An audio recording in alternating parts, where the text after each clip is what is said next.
Our children must be safe and protected, including at school.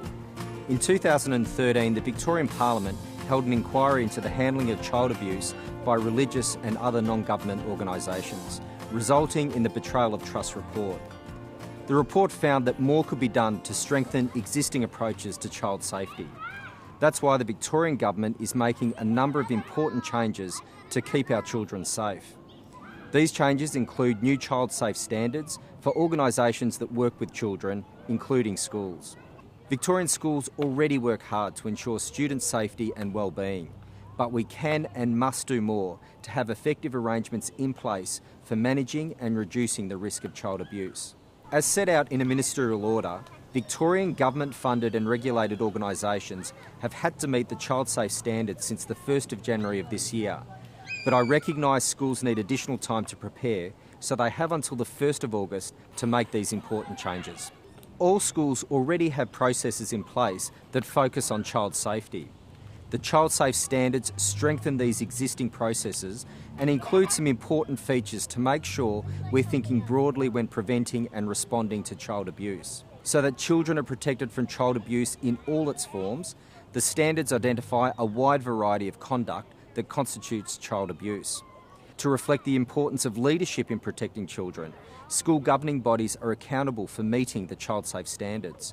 And finally, the standards apply to all activities and all locations where schools operate, not just in the classroom and not just during school hours. The child safe standards are 1.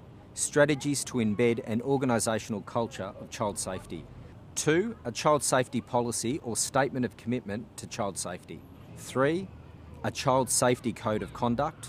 4. School staff selection, supervision and management practices for a child safe environment. 5. Procedures for responding to and reporting allegations of suspected child abuse. 6. Strategies to identify and reduce or remove the risk of child abuse. And 7. Strategies to promote child empowerment and participation. As we adapt and shape our policies and processes to meet the standards, we need to consider the diversity of students and make sure we're inclusive of all children, particularly those with a disability, those who are Indigenous, and those from culturally and linguistically diverse backgrounds. Every school community is unique. While the standards set specific actions schools need to take, we've allowed for flexibility. Schools can decide how they implement the standards, taking into account their particular governance structure and how they best engage with their school community. We recognise that many schools are already well on the way to meeting the new requirements. Over the next few months, the Victorian Registration and Qualifications Authority will be providing information and resources to help school communities develop and strengthen existing procedures, so that protecting children from abuse is part of everyday thinking and practice. The Victorian Government is committed to creating child-safe organisations for our children, families and communities. By working together and making the necessary adjustments, we can ensure our children are supported and safe. We owe nothing less to our kids.